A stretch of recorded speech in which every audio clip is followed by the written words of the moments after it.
like to open our city council for August 27th. We have all of our council members here except Councilmember Burton, who'd asked to be excused for tonight. We begin with the Pledge of Allegiance, which will be led by our Deputy Chief, Travis Rees.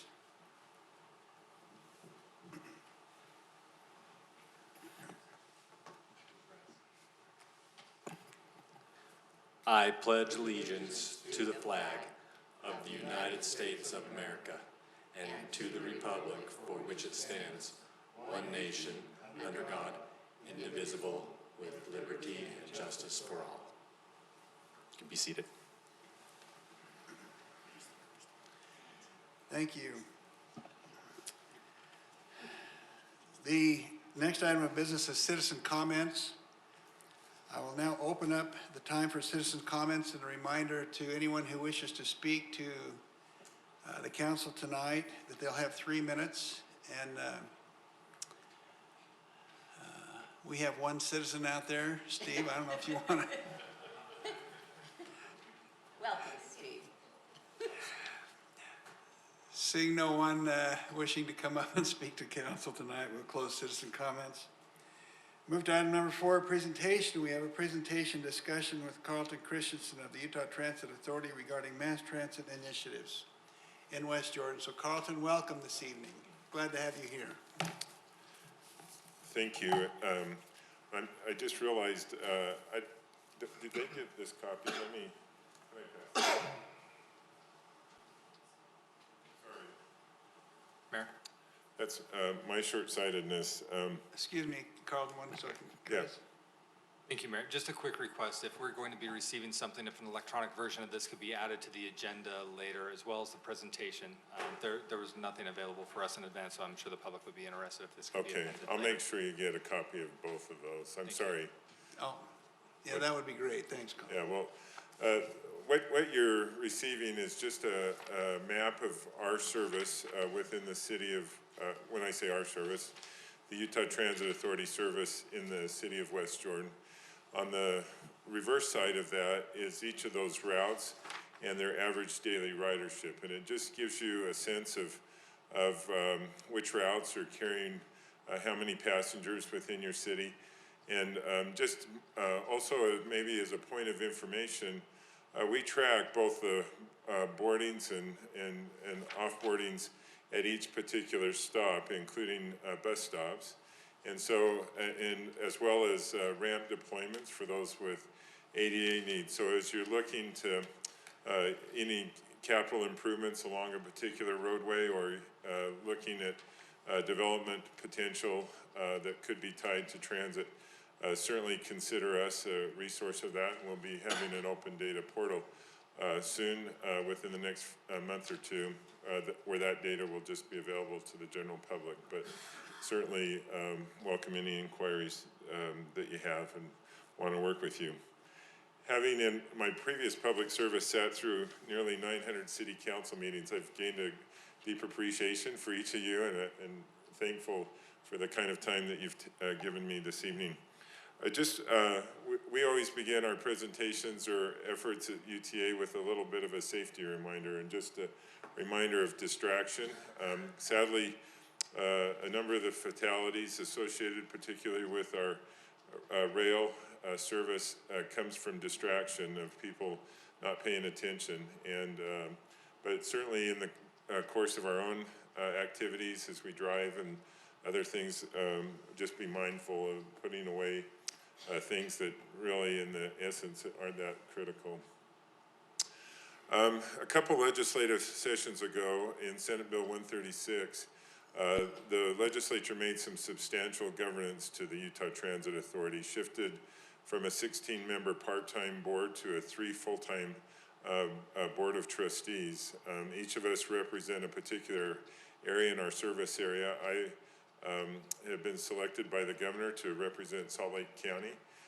My colleague Beth Holbrook has the counties to the north of us, Davis, Weber, and Box Elder, and my colleague Kent Millington has Utah and Tooele County. And as we looked around, we began our service on November 1st of last year. And as we began our service, we looked around the nation to try to mirror and see how a similar model worked elsewhere. And a little bit to our surprise, we didn't actually find any similar models. And as we've attended a couple national conferences, we've become known as one of the three. And even some of the largest transit agencies in the United States had a model similar to what Utah Transit Authority similarly had, which either means it's a bad idea or it's innovative and a new concept to try out. And our goal is to make it innovative and make it work.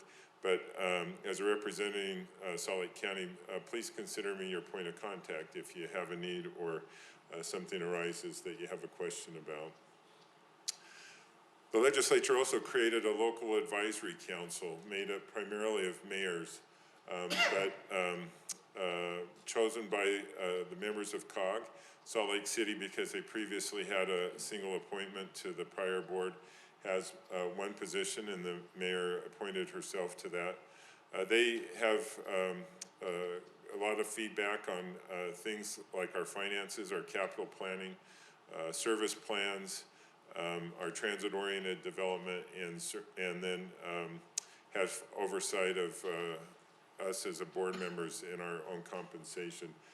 They again began primarily at the first of the year and have been working diligently in their behalf, and together we've been working through a lot of issues and creating some patterns that we think are productive going forward. As a board of trustees, we looked and when we sought some legislative guidance about how we would structure the organization and going forward. Some legislative leaders looked to us to look at almost like a historic county commission form of government where we each had certain areas of the company. Others, other different kinds of models. But in legislation, they left an executive director, and as we looked at past patterns and challenges by prior presidents and CEOs, we realized it was too much for one individual to both look at the operations of the organization, which we have about 2,500 employees and move about 160,000 people a day, and then working with outside stakeholders such as yourself. And so as a board of trustees, in addition to setting the budget and other policies related to the organization, are basically the outward facing of it. And then we recently hired an executive director, Carolyn Gannott, who comes with us with more than 2 decades of transit experience to head the inside of the organization. Like you, UTA began receiving its portion of the fourth quarter, or the 0.25 of 1% sales tax associated with transportation. Of that 0.25, 20% stays with Salt Lake County for projects of regional significance. 40% comes to you as the municipality, and 40% comes to UTA. And I just want to talk about how we're proposing to use that portion. In the number of the discussions, we heard loud and clear that there was a need for a better bus transportation. To implement that service requires not only some extensive planning and some feedback as we look to it and existing routes and how to effectively do that, but it has some logistics challenge to it. It takes us at least a year to order a new bus. So even to add service, it requires a little bit of time. In our 2 facilities in Salt Lake County, our bus facilities are nearly full. It would be difficult to add a lot of service. Fortunately, we were well underway with construction with a new facility in Salt Lake City, and that will add capacity and also let us better service CNG vehicles. And recently we began service of 3 electric vehicles, buses, and then also to prepare some transitional end-of-line service and some turnaround service in remote locations in our service area, one of which would be in the West Jordan area. And we know that over the next 2 years, working on that implementation, that would be important. About a fourth of that we're anticipating using for the overhaul and rehabilitation of our light rail vehicles. We only have light rail service in Salt Lake County. This year we celebrate our 20th anniversary of beginning light rail service, what was historically known as the North-South line and now the Blue line. But those vehicles, which have about a 40-year life, are about halfway through and need some extensive overhaul. And so about a fourth of the funds would go toward overhauling those vehicles and then ultimately to replace them in another 20 years. But in 2 years, August of 21, is our anticipation for adding new service. August is significant. We have 3 change days a year in our service, and December and April are primarily geared toward our ski service, and although we do have had and have begun service in those months, but the bulk of our changes happen in August, and so we're looking at August of 21, and most of the service will be bus service or bus-related service throughout Salt Lake County, which without question will include West Jordan. I just wanted to give you that framework, and I know that as I've gone around to each of the city councils in Salt Lake County, I've yet to have a council say they wanted less service, and in fact, most have wanted more. We're trying a pilot project this fall that we think addresses aspects of a number of our communities better than our historic fixed route buses, including even our smaller flex buses. And if that microtransit project is successful, I think it may be a solution for a portion of West Jordan. And so I just make that note, and we'll watch that with interest. Thank you, Carlton. And I noticed you have questions on the board up here, and typically on a presentation, it's a presentation, but Yeah, sure. it looks like Councilmember Anderson has a question, so, Actually, I have 3 quick ones. okay. Number 1 question is, at least in my district, which is south of 78th and west of Bangerter, like there's no bus service west of Grizzly Way. Is that something that UTA is looking at? I'm not aware of that area specifically, About but 5200 west. but we will be looking at other areas that we're currently not serving as part of this service enhancement. Okay, second question is a lot of, at least when I look at the map, I just see a lot of bus routes that go north and south. Has there been any, as UTA thinks, routes and everything, is there advantages to going more east and west to TRAX lines and help alleviate some of the east-west congestion, or is north-south what's considered optimal? You know, it depends on where it connects into. And I say that in the sense of if it will connect into one of our light rail systems. The longer haul routes do work. If we can connect into one of our spines or backbone, which is Front Runner, then we try to do that. I think without question, and certainly as part of the Mountain View Corridor expansion, you know, we'll be looking at 5600 West, and that one, of course, goes north and south, but I am confident that we will still see some east-west options. Okay, and actually east-west was my third question, so 2 kind of rolled into 1. Thank you for allowing me that opportunity, Mayor. Thank you, Councilmember Carlton. McConaughey. Thank you, Mayor. Not a question, just a quick comment. Sure.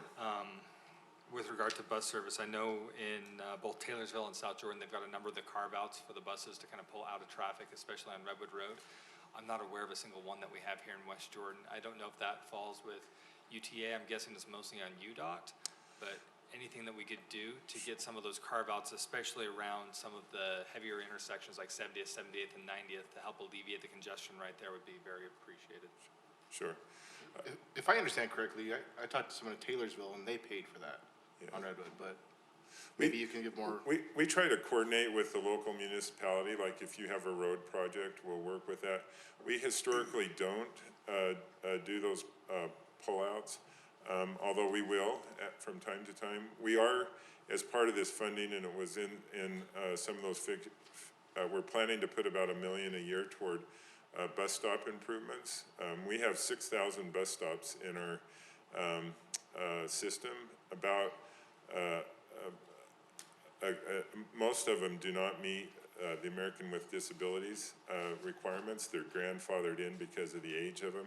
But we would love to work with you as a city, as you do projects. A lot of these projects could be done as they work in conjunction, and we've just adopted this bus stop master plan. So if you see projects that could work with you, we could augment work that you're doing and try to improve that. From a functionality standpoint, what a lot of cities have found, the pullouts, while they're nice and convenient, actually make slower bus service because it takes forever for the bus to be allowed back into the lane. What Salt Lake City is actually testing in an interesting way is a bulb out so that the passengers can get off the bus quicker and onto a sidewalk, and then the bus is allowed to go faster. And at the end of the day, it works a little faster unless you're making some kind of transition, but we're certainly open to working with you or UDOT, depending on who owns the road.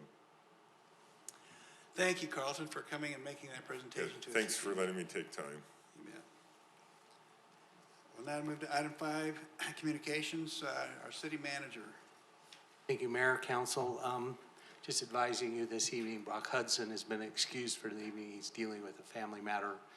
And the rest of the staff, though, we will be hearing from at least 4 of them, starting with Ms. Steck, then Mr. Clegg, and then both chiefs have something to add. So I'll start with Ms. Steck first. Wrong button. So I wanted to update you on a couple of our water billing items that are maybe of concern to you over the last few weeks. The first is that we had a meter read timing issue. So I'm going to go over it for just a moment so that you kind of understand what's going on. On Monday, August 19th, we began receiving complaints of water bills that had more than doubled from the previous month with no change in watering during that same period. And I began researching those accounts and trying to figure out what was going on. Our staff was trying to figure out what was going on. They couldn't either. At the end of my research, I determined that at the end of June or beginning of July, that the meter readers accelerated their read schedules in 2 of the 4 districts in the city, which resulted in short reads for June usage. So their bill in July became shorter than what they would normally get. Those affected were billed for between 20 and 24 days of usage instead of 30 days of usage. So some of them were short 10 days or 33% of what their usage would have been had they been billed on a 30-day schedule. That means that many of their bills were lower than they would have been had they been read on a normal schedule. The following month, in July usage, which was billed in August, the read schedule resumed to the normal date, which meant it captured those dates that were shorted in the previous month, meaning that some of the bills that went out covered a period of about 45 days. So some received June bills in July for 22 days, and then in August received bills for 42 days of usage, catching up to that 60-day period between the 2 months. There were 1,561 customers affected by this timing issue. 1,020 of them received their bills on August 19th, and we began hearing from them that same day. 541 customers started receiving them August 26th, just a few days ago, and we started receiving calls that same day. Several accounts were billed for double the number of days usage, which would naturally result in double the bill amount. In addition to this issue, there was also a technology issue with our software system that excluded the graph that would show on water bills year-to-year usage. So on the bill it says, this is how much you used this month in the numerics, and then the graph said, well, this is how much you used at the same time last year and over this period of time.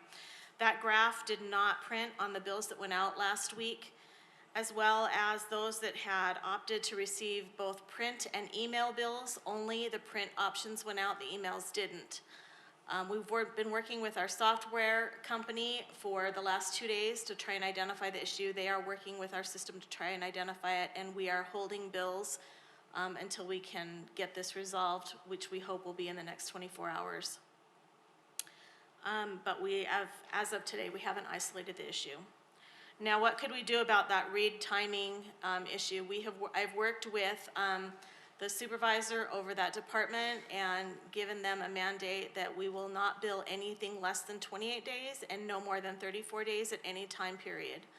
This isn't the first time this has happened. However, because of the summer months and the water rate changes, that's why it became so impactful to residents this time. It has happened several times over the last few years. I pulled the data and it has happened in the past. It just wasn't noticeable because it was during winter months typically. This summer month just hit at a really difficult time for everyone. As for automatic read capacity, a lot of this could have been resolved if we had towers and could do an automatic read because you can just schedule the read to happen. We don't need personnel to do it. And I've checked with Public Works and they assured me that this is the fourth of 4 years when we have budgeted to change out our automatic read meters so that we can initiate tower reads. That they believe by the end of this fiscal year that we will be able to initiate radio reads for the majority of the city, if not all of the city. We have 3 of the 4 towers in place and we may need a 4th tower, but they believe that the budget that was adopted this year is enough to finish out the rest of the auto read meter changeouts and to initiate the radio equipment needed to do those radio reads. So we're very hopeful to increase that service level to our entire city within the next 12 to 16, 18 months by the time we get everything in place. But we are working diligently to make sure that over the next 16 to 18 months, while that system is not in place, that this will not happen again. Question for you from Councilmember McConaughey. Thank you, Mayor. So going back to your comment about some folks seeing a double, or basically a double bill because it's double the usage for double the time. Right. I'm questioning that because you've got the tiering as well, so they're going to be in the top tier for even longer. So how do we correct for not just the additional usage, but that usage being tiered up at the higher level?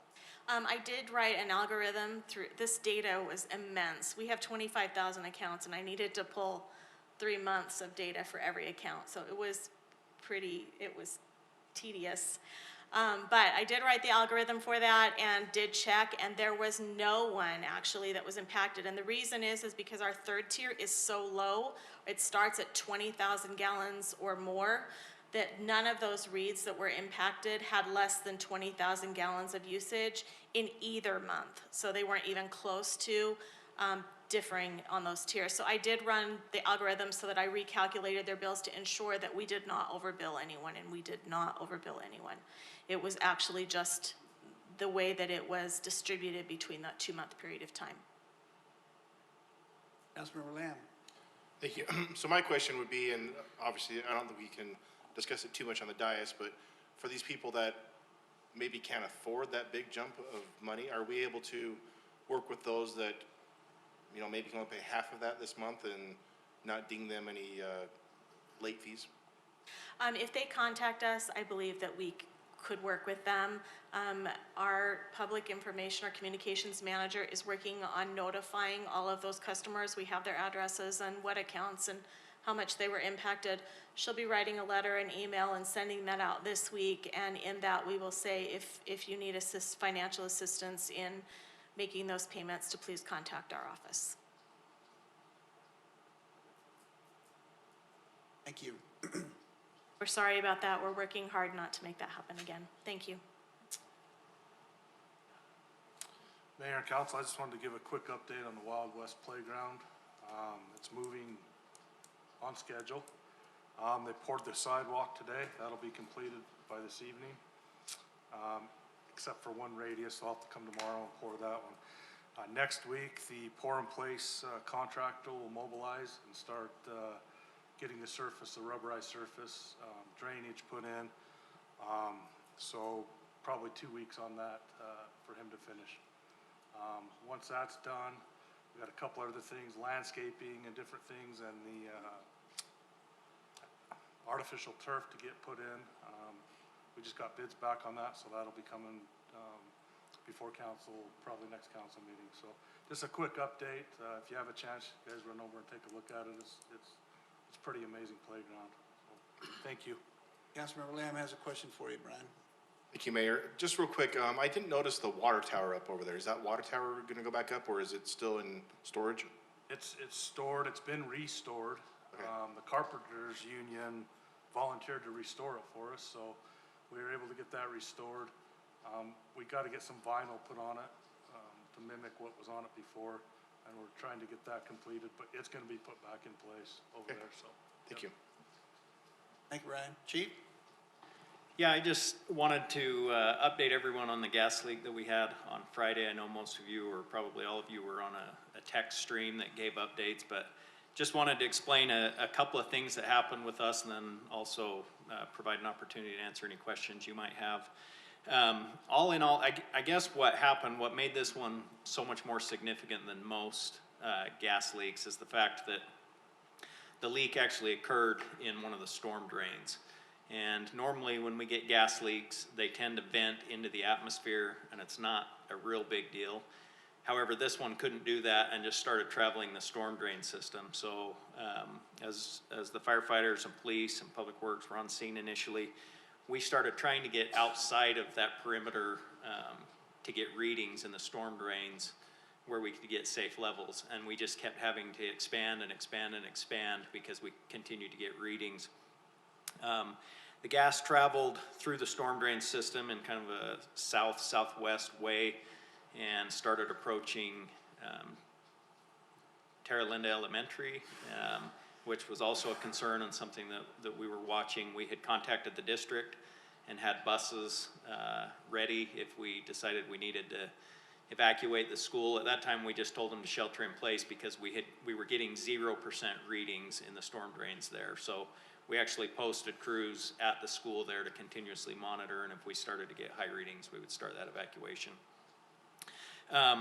We did evacuate, we did a reverse 911, we evacuated probably, I don't know the exact number, Dominion Energy was gonna look into that, but probably a couple hundred homes were evacuated, and then once the gas was shut off, we had to wait for those levels to go back down, which was also a time-consuming process because, again, it was in the storm drains and there wasn't a lot of ventilation for that gas to get out. So overall, I think it went really well. There was a lot of collaboration between the police department, fire department, public works, our communications director was there helping.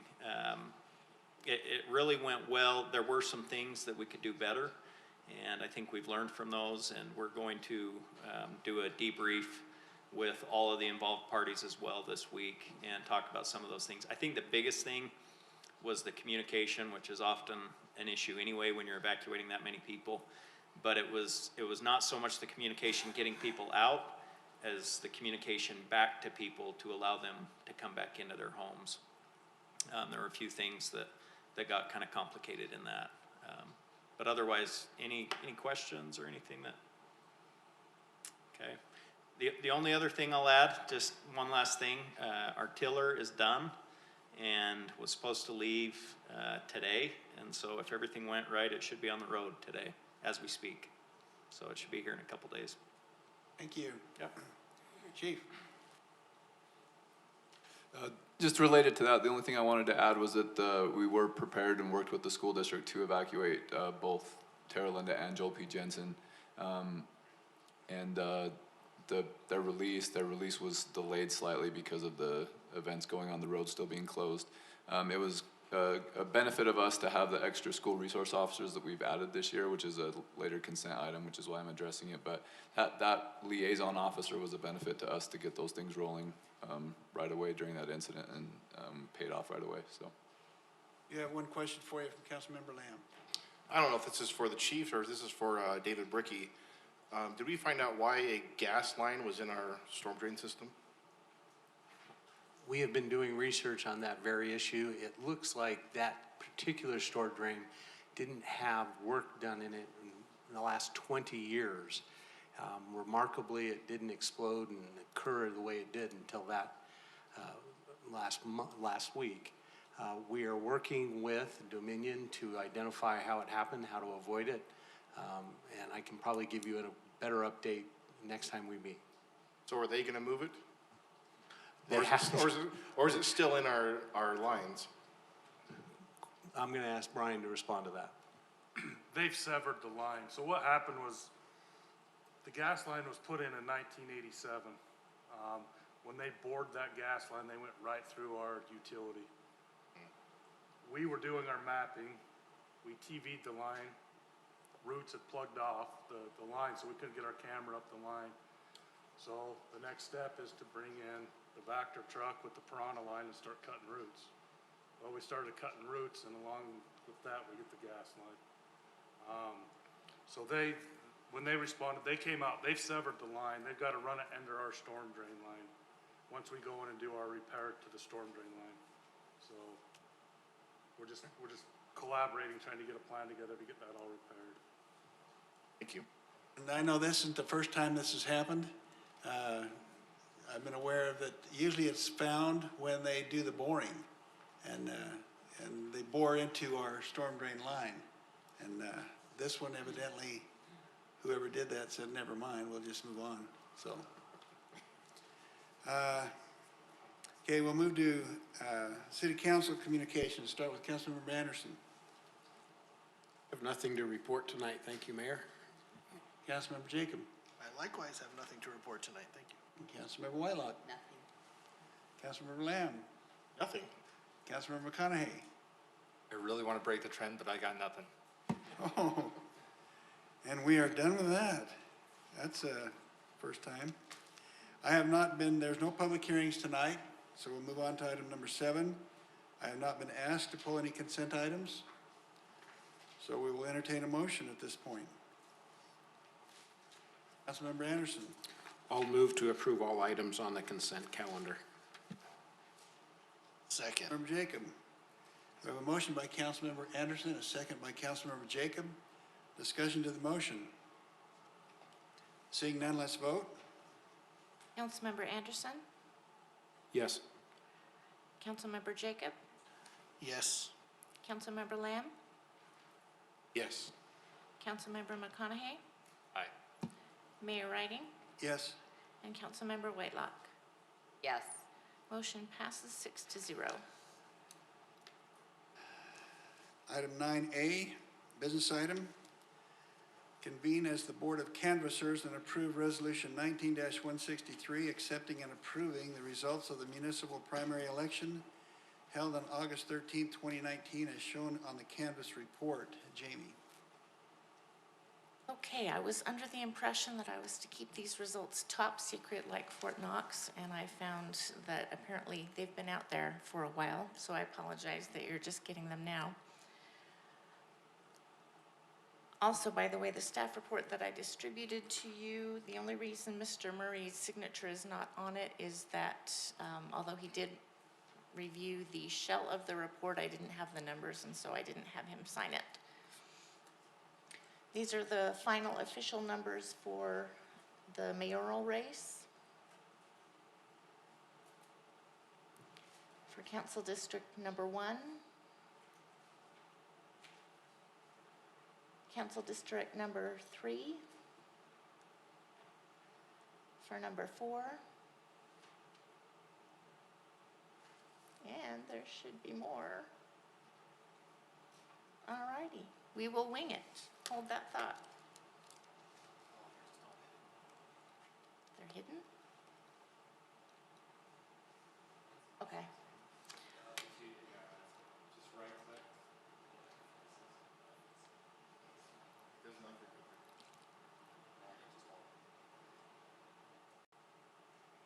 Okay, so our... Yes, I'm just going to leave him to it.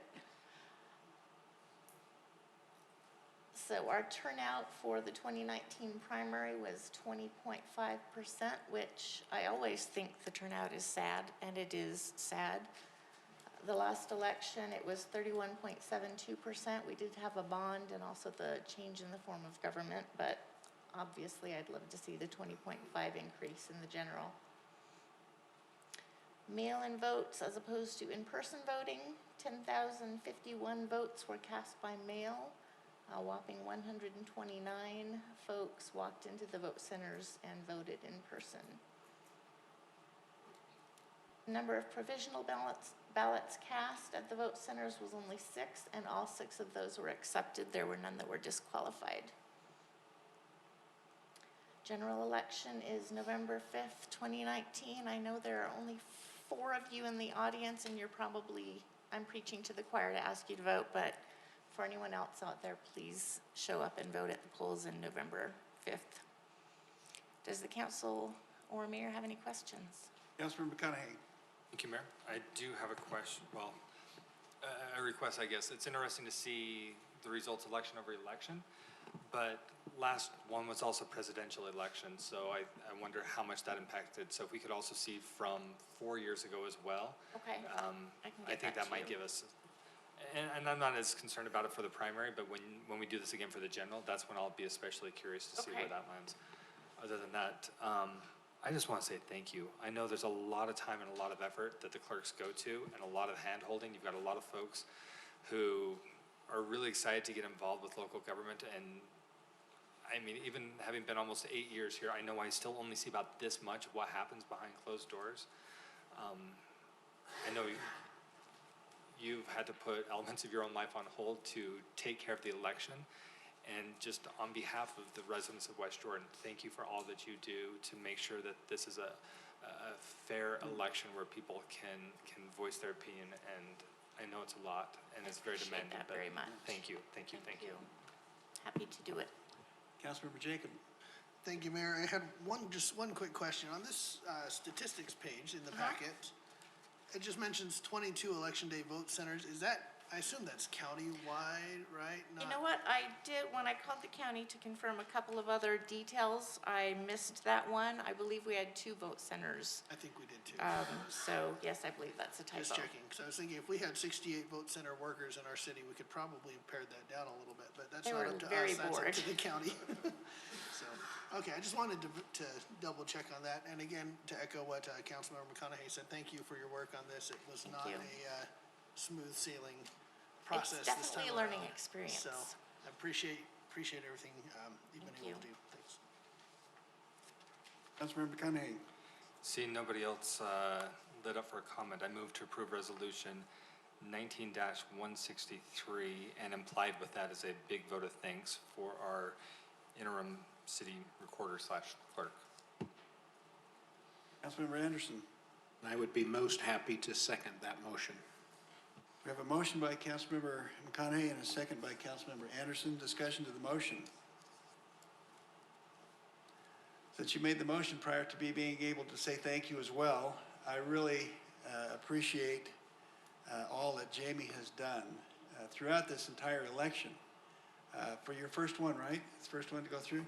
And to have done as well as you have done, I want to say thank you from myself, and I think I can speak for the entire council to say thank you.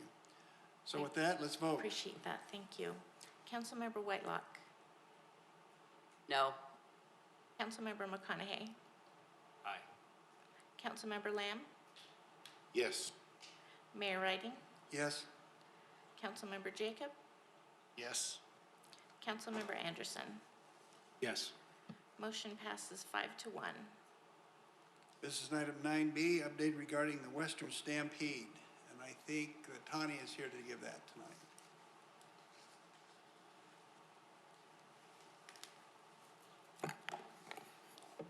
Jamie, do you have the clicker?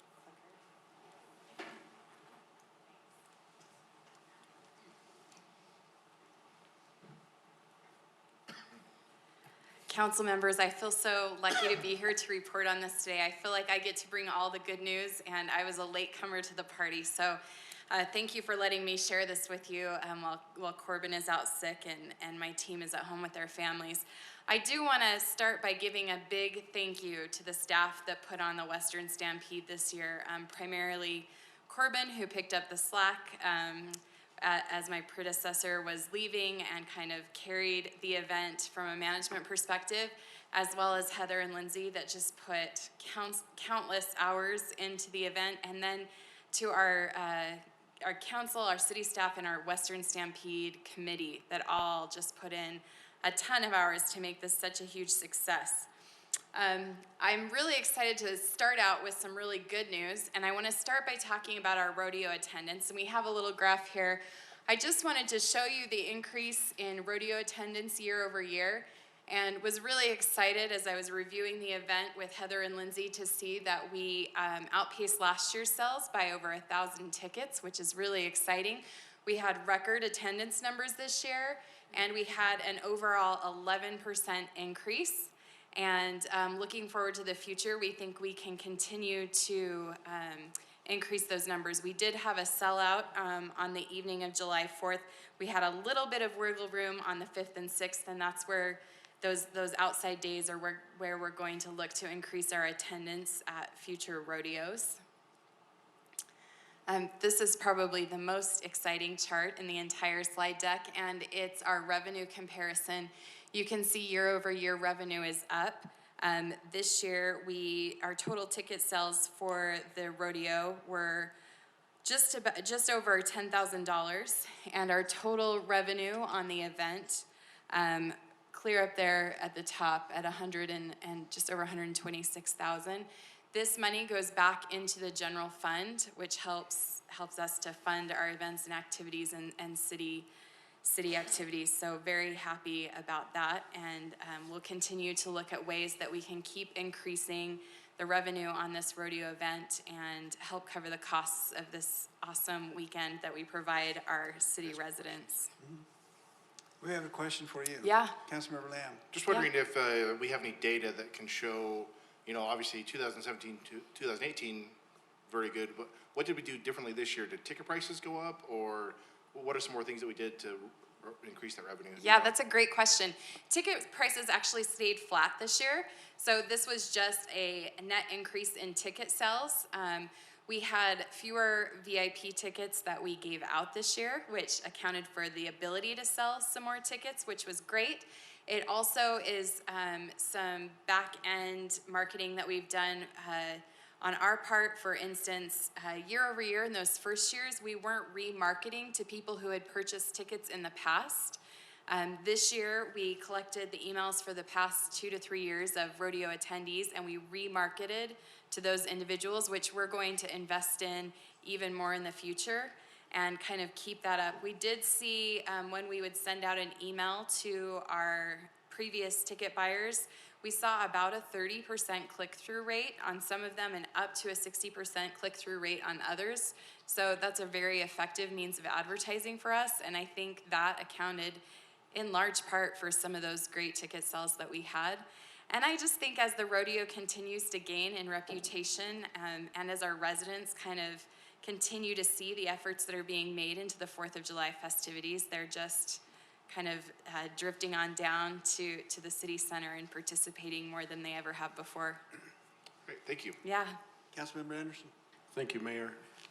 Tony, I just wanted, we were talking to Councilmember Jacob, but 2014, 2015, we didn't have the carnival. Is that why that is low and the carnival started, or is there, do you know? The number or the numbers or the attendance? 2014 and 2015, the left two graphs. Yeah. So, sort of. We added new seats. We added additional seating. That was one of the things that helped attendance. The carnival is another addition that helped add, and I believe, and I'm not 100%, so I need to clarify this, but I believe we added an additional day to the rodeo that we sold tickets for. So let me double check that and get that answer back to you. Okay, and so this probably, since it's just rodeo attendance, this is just ticket sales to go to the rodeo. This has nothing to do with the... That's correct. I'll be talking a little bit about the carnival coming up. So. All right. Thank you. Thank you, Mayor. Councilmember McConaughey. Yeah. Thank you, Mayor. Similarly, I'm curious about 2014, 2015, because I remember being there those years and that was pretty full, so I don't see how there can be such a difference in those. That doesn't make sense. The other question, so this is just ticket sales, no sponsorships or anything like that? That's correct. When we get to the sponsorships, I'm going to want to get confirmation that the numbers that are being shown are sponsorships collected, not just those committed. We have had issues with that in the past.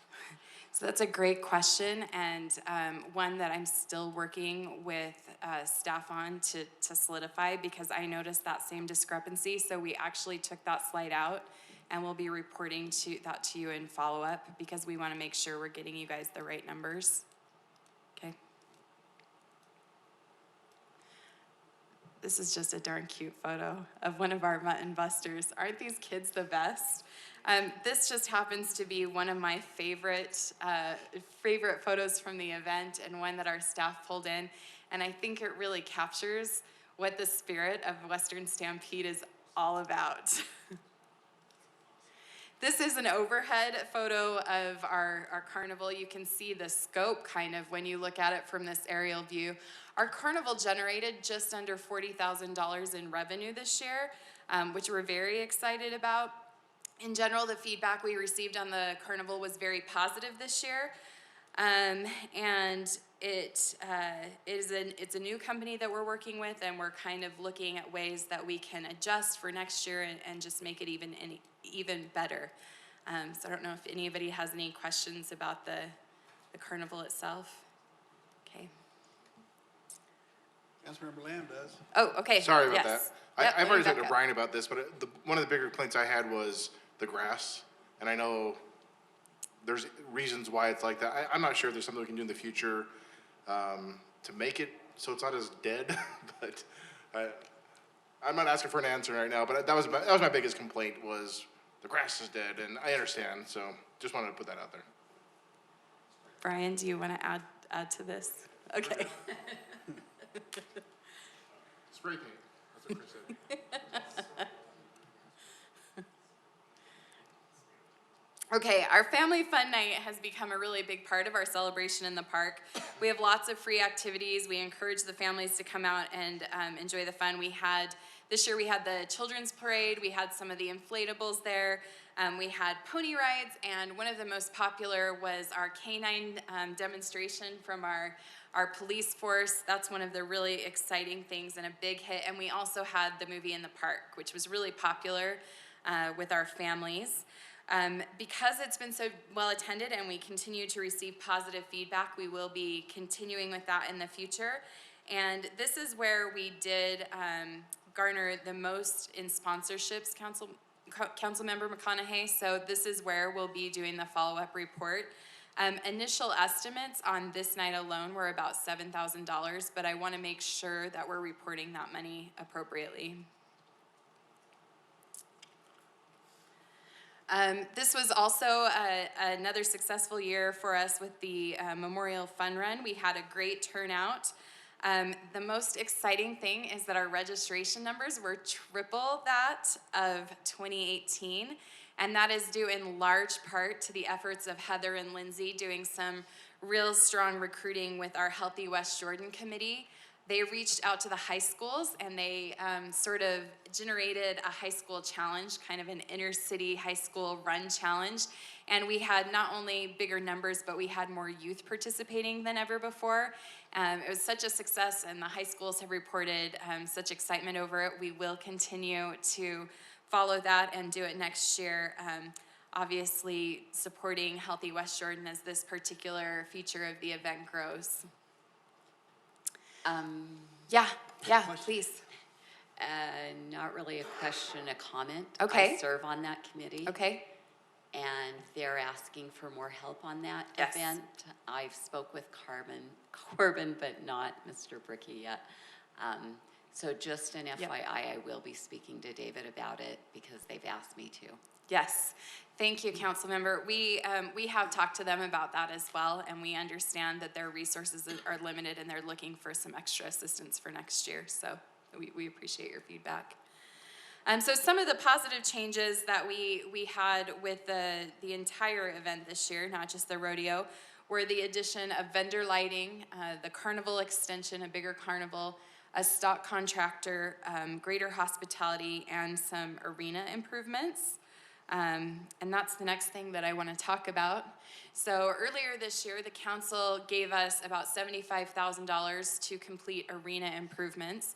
We were able to complete a number of the improvements that were on the list. We did kind of have to go through and look at which improvements would give us the most bang for our buck and really do the best for us as a city. So some of the improvements that we did not complete were cost prohibitive, so we didn't have the money to do them, and or we didn't have the time to do them in the limited amount of time we had to get ready. But I want to talk about some of the things that we did do with the help of Public Works and the Parks Department, who were a tremendous support. We had as you can see, the asphalt paving, the ticket booth storefront, the electrical improvements, equipment rental and supplies, seat numbering, and I want to dwell on this one for a minute because the original budget on this particular item was over $9,000, and you can see that it is less than $1,000. So we saved a tremendous amount of money, and that is because Heather and Lindsay ended up finding a way to, instead of using the metal tags we'd initially intended on using vinyl numbers, and they actually went out and installed them with members of Brian's team, with their family members. They were up all hours getting those numbers on our benches, but it saved the city over $8,000. And it's one of the reasons that we didn't end up spending quite as much of the budget as we had initially expected to. So really excited that they used some initiative there to help the city cut costs and save on some money. We also have the roping chute and the skyboxes there that you can see there. So, so the grand total for all of our improvements was $36,000. There were a few minor things, like some locks that we purchased and some other things that ended up being pulled, just inexpensive things that were pulled out of the regular operational budget. Councilmember McConaughey has a question. Yes. Not a question, just a comment, but I'll Okay. wait till after you're done talking about the arena improvements. Go ahead. I was just going to share that you had mentioned that it was a really short time frame to try and get those improvements in. I realized you weren't here at the time, but we actually approved that $75,000. We put it in the budget, I want to say May, it may have been April. It was in May. When we approved the tentative budget, we included the $75,000. So there was almost, I want to say 13 months worth of time that it was known that was coming. So there was a lot of time on that. And honestly, I'm a little bit disappointed. The effort to try and get $75,000 for the rodeo improvements, to have only spent slightly more than a third, but not quite half of that. I wish we could have put the money to use that was in the budget. There are a lot of places in the city where we're hurting for funding and where we made funding for something that's non-essential. I know this one's obviously rather controversial because it is non-essential, but going to the efforts to make that funding available, personally, I'm disappointed we didn't get further. I know that's not on you. I just wanted to share that. It's okay. I appreciate your comments, and would just add to that too. I think it was in part because we were short-staffed. At the time, Lindsay was the only one working on events, and so I think there was a little bit that didn't occur there, and then our coordination with And I'm not Parks. necessarily looking for excuses. Like I said, there was over a year, but just sharing my disappointment. Thank you. I appreciate your comments. Thank you.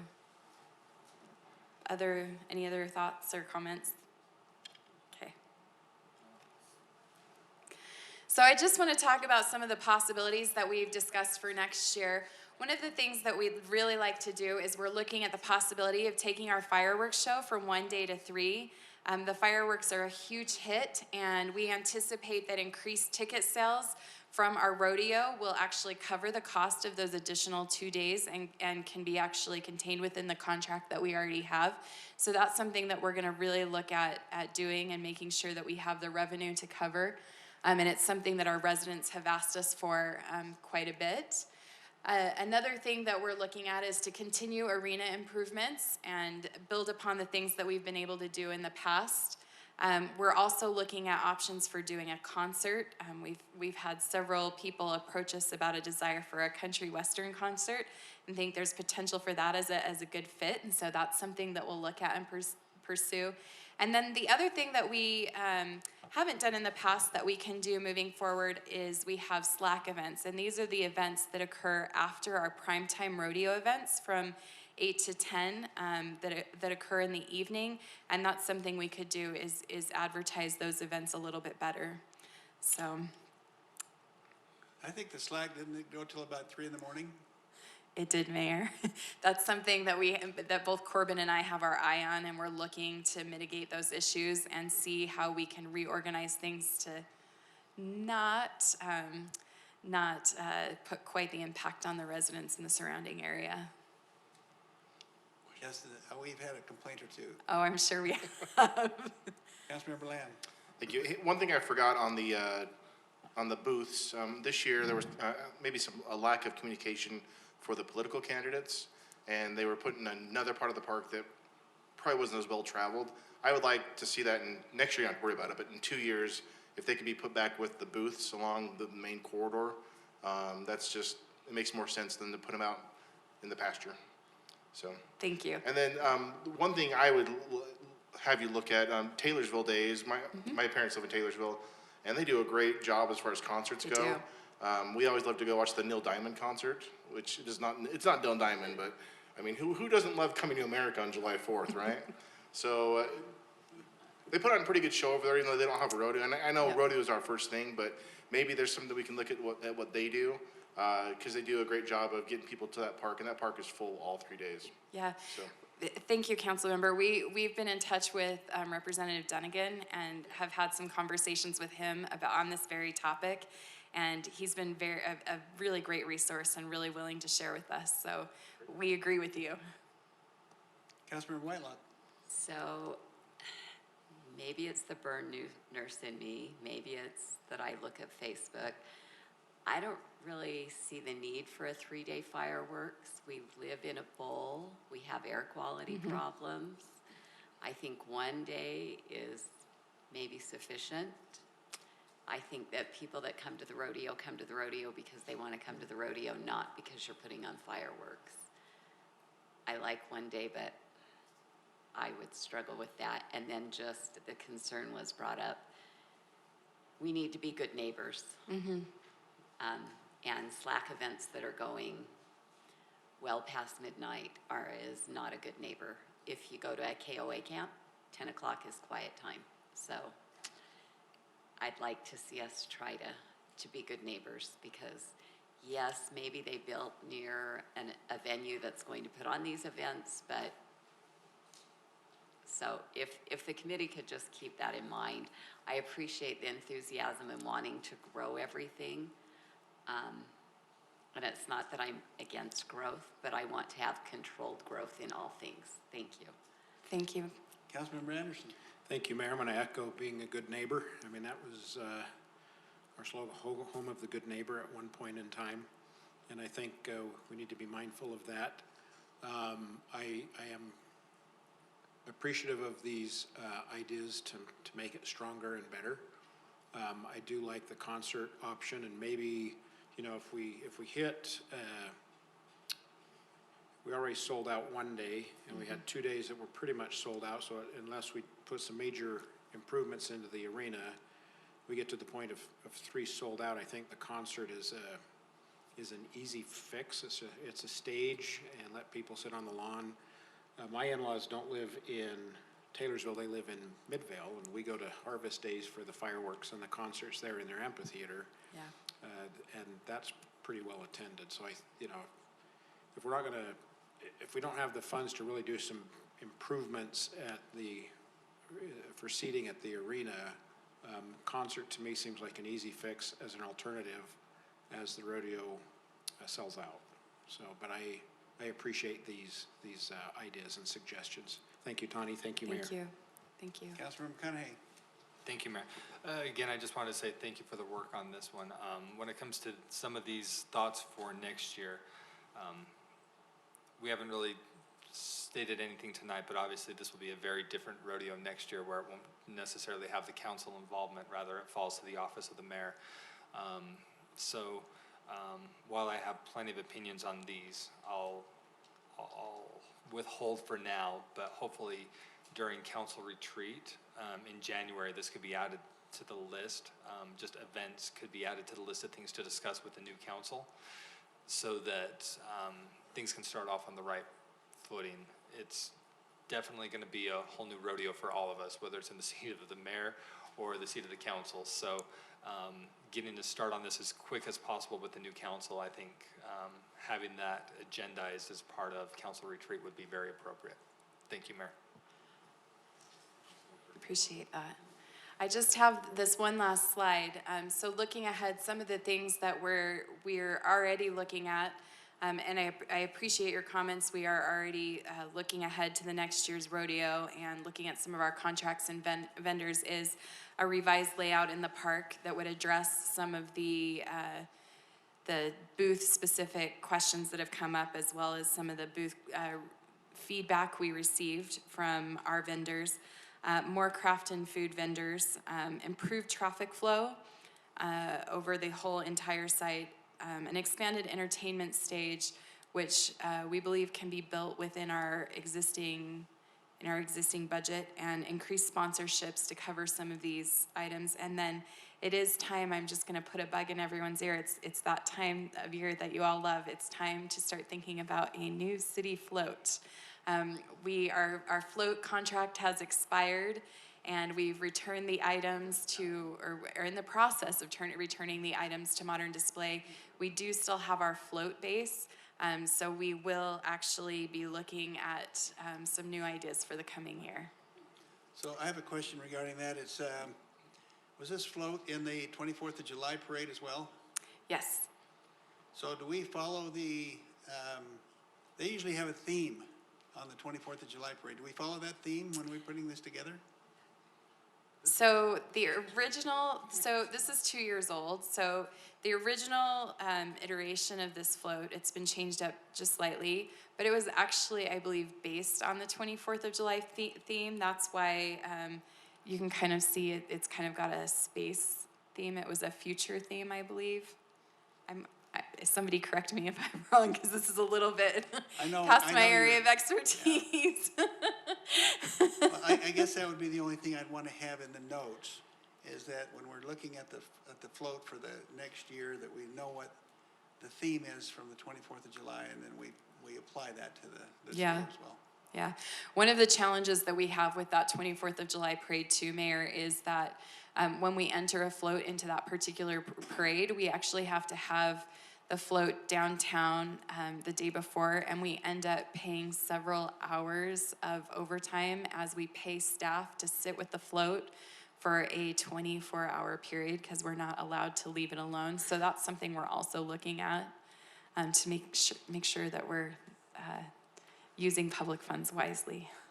Was it put in the display at the Southtown Mall as well? Yeah, it was there. Councilmember McConaughey. Thank you, Mayor. Do you happen to recall the cost of the float? I know neither of you that I would normally look to were here at the time. We started talking originally, I think Julie Brown put like $19,000 in the budget. We shot it down. It came back later with Kim, and I think she got it down to like 10 grand or something like that. But do you know where it actually came in? So I don't know where it actually came in the past, but I do know that as Kim set the budget for the department for the coming year, she had put in about, I think it was $12,000 for the coming year, or that was the proposed budget. I don't know if that actually passed. That's just in the notes I have from Kim. Councilmember Lamb. Thank you. So my last thought would be, you know, and Chris kind of mentioned this too, do we need a float? I think that's something we don't want to decide tonight. I see some branding from this. So I would ask, I know you're awesome at marketing, and you're awesome at branding, so one of your new position or jobs, I guess, would ask, you know, let us know, is this worth doing again, and are we getting a return on investment as far as branding value? Thanks. Anything else, Tani? That's the end it. of the questions. I do appreciate your feedback. It's good for me to hear what you guys liked and didn't like about it, so that I can take that back to my team and we can get cracking. We did have many of you attended. I think most of you attended the volunteer barbecue, the thank you barbecue a couple last week, a couple days ago, I was going to say last week. And so we're looking forward to starting the committee meetings up right here in the near future again. So Thank you very much. thank you. Okay, we'll move to item number 10, remarks, 2 minutes per person. Start with Councilmember Anderson. I don't really have anything. Well, I do. All right, so just with this water thing that Denise was talking about, and I just occurred today, and it's just a thought. Not saying that we need to do it or anything, but I just got thinking that we have 17 funds in the city. 16 of them are restricted funds. Many of them deal with enterprise funds. And we have a separate board for RDA, and we deal with that. You know, you're the board chairman, we're board members of the RDA. We have the Fairway Estates Special Service District. We have Craftmade Special Service District. And I just thought maybe there would be a possibility of approaching the legislature and seeing if cities would be allowed to create a enterprise fund board that would deal with some of the enterprise funds that we have, which kind of takes the politics out of it, and allows those enterprise funds to function more as what they really are. So it just came today. I talked to David and sent an email to Rob Wall, just explain, but that's just something that I thought of, that as we try and get the city on a good trajectory, which I really feel like we're moving that way, that this might be something that allows a city to deal with the business end of these enterprise funds in a more business-friendly way rather than a political way. And that's all I have. Thank you, Mayor. Councilmember Jacob. Still nothing tonight, thank you. Councilmember Whitelock. Nothing. Councilmember Lamb. Councilmember McConaughey. We could sit in silence for 2 minutes and enjoy a little peace and quiet before diving into closed session, but I have nothing. So if, Mayor, you don't have any comments, I would make the motion that we go to closed session for the items listed on the agenda and then adjourn from there. I'll second that. So we have a motion by Councilmember McConaughey, a second by Mayor Riding. Discussion of the motion. Seeing none, let's vote. Councilmember Lamb? Yes. Councilmember Anderson? Yes. Mayor Riding? Yes. Councilmember McConaughey? Councilmember Whitelock? Yes. And Councilmember Jacob? Yes. Motion passes 6-0.